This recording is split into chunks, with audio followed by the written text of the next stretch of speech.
النهاردة هقولك على 6 خطوات ذكية للتوفير والادخار عشان تكملي آخر الشهر.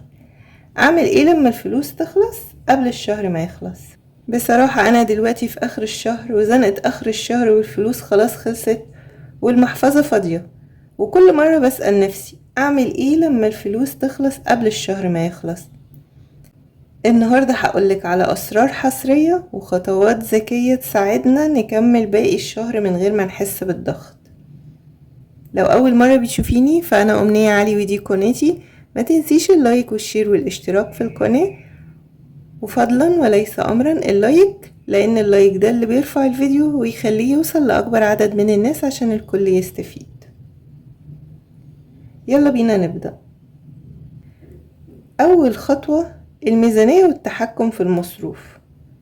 يعني أول حاجة ببص على مصروف البيت اللي باقي، بقسمه على الأيام اللي باقية عشان أعمل ميزانية تبقى واضحة قدامي، وطبعا ده بالورقة والقلم. المبلغ كويس شوية فبعمل أظرف يعني أو برطمانات صغيرة مكتوب عليها أكل، مواصلات، مشتريات.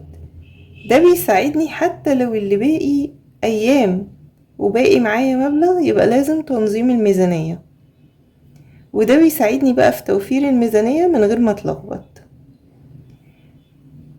تاني حاجة الأكل البيتي والتوفير.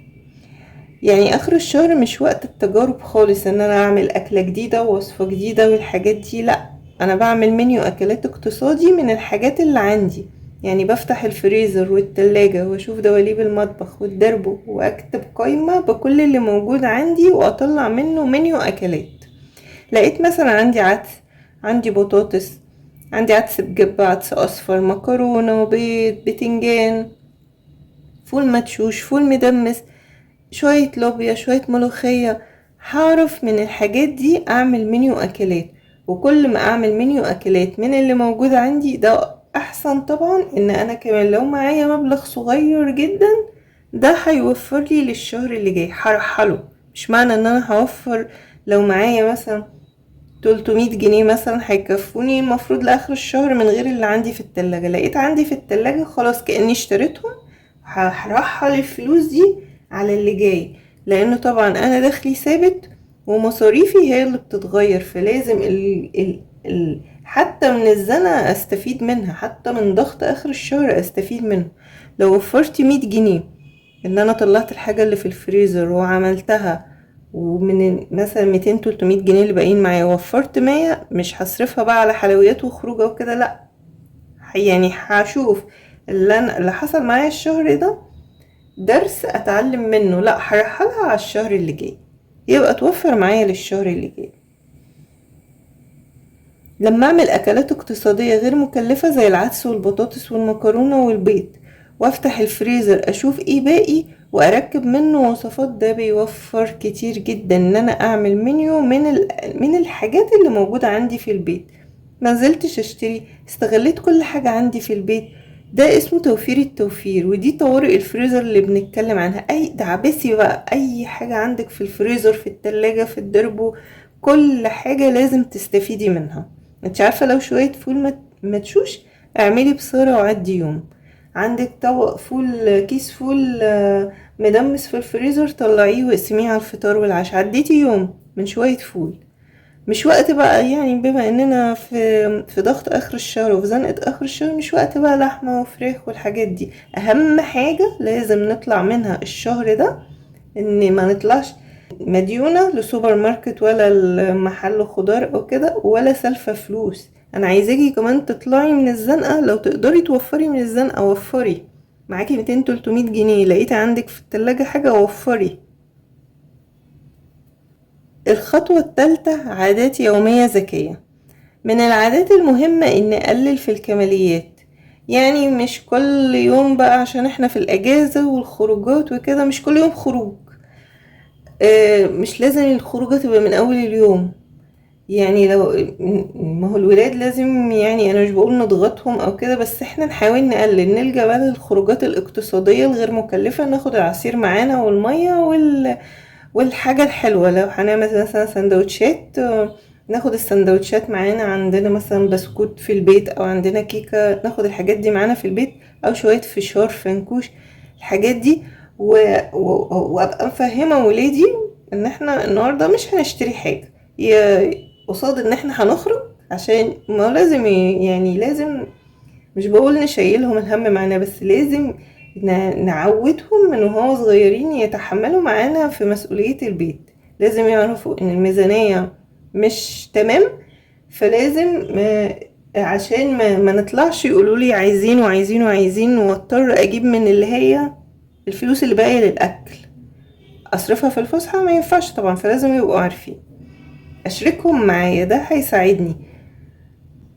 يعني مثلا كمان لو عندي مشوار قريب، بدل ما اخد مواصلات اخده مشي، وبدل مثلا كل خروجه فيها عصير او قهوه اقلل طبعا الحاجات دي او امنعها. يعني اجمع بقى اي فكة صغيرة، 5 10 20 احطها في حصالة، حتى لو باقي ايام معدودة من الشهر. صدقيني الحاجات دي بتنفع، بدل ما تسيبيها على الرخامة كده ويبقى ملهاش قيمة. لا، انا هخليلها قيمة، ان انا لما احطها في البرطمان خلاص هي اتحطت في بند ان هي هيجيب بيها حاجة مهمة. لكن لو اتثبت على الرخامة او اتثبت في المحفظة، ممكن تصرفيها في اي حاجة ملهاش لازمة، واحنا في وقت حرج يعني. رابع حاجة التحويش والجمعية مع النفس. طبعا ده غير جزء الادخار اللي قلنا اللي هيتركن على جنبه تحت اي ظرف، مش هيتفتح غير للهدف اللي احنا عملناه. عايزة تدفعي قسط حاجة، عايزة تجهزي بنتك، الحاجات دي قلناها في الفيديوهات اللي فاتت. لكن التحويش مع النفس انا بقولك من 5 جنيه وال10 جنيه والحاجات دي حوشيهم في برطمان، ودي بقى هتبقى بالنسبة لك اخر الشهر هي المنقذ. لو مفيش فلوس خالص، افتحي البرطمان اللي فيه الفكة ده، وبدل ما ترحلي على برطمان الادخار لا افتحيه. مش احسن ما تستلفي؟ اهو انتي عملتي فلوس عندك في البيت للزنقة دي وللضغط ده. بس دي بقى بتتعمل من اول الشهر، ان انا اعمل جمعية مع نفسي 2 3 جنيه باقيين من حاجة، بدل ما احطهم على الرخامة او احطهم على ترابيزة ويتنطروا او يروحوا في حاجة ملهاش لازمة، احطيهم في برطمان. وفي الوقت ده بقى، بما ان خلاص مفيش منفذ قدامك غير كده، افتح البرطمان. انا دايما بقولك برطمان الفكة لما يتجمع يعني 50 و100 حوشيهم حطيهم في برطمان الادخار.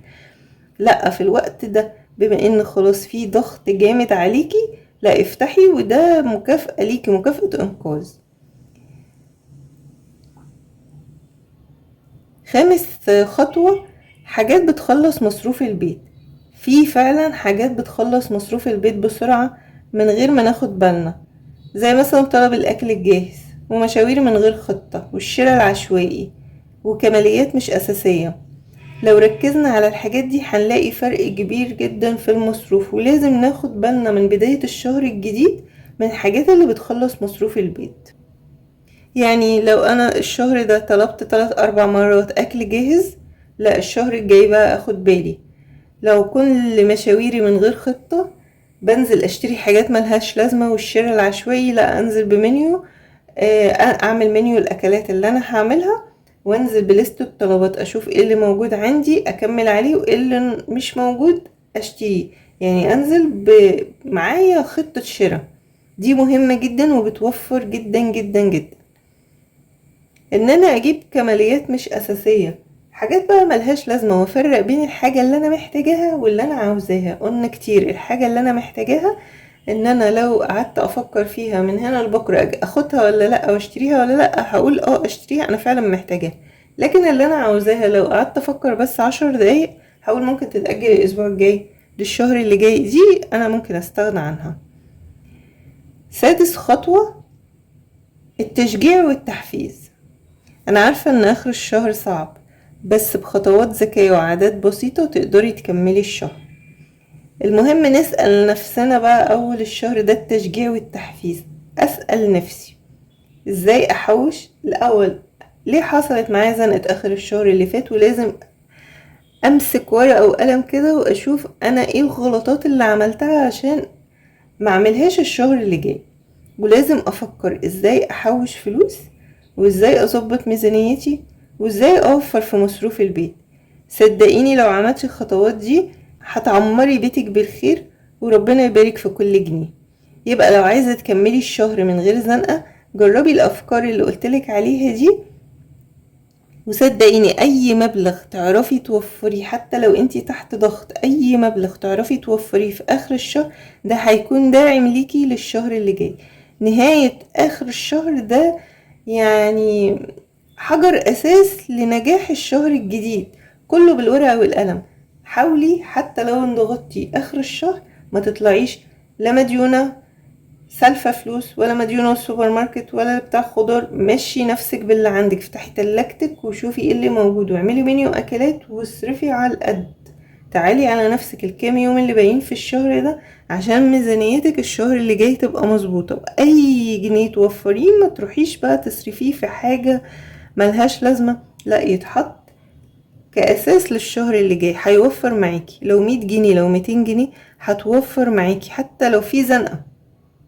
حاولي تطلعي انتي الكسبانة وتاخدي درس من الزنقة دي ان هي ما تتكررش الشهر اللي جاي. اعرفي غلطاتك الشهر ده وحاولي تتفاديها الشهر اللي جاي.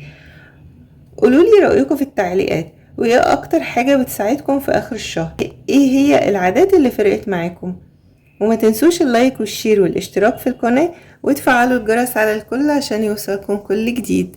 مع السلامة.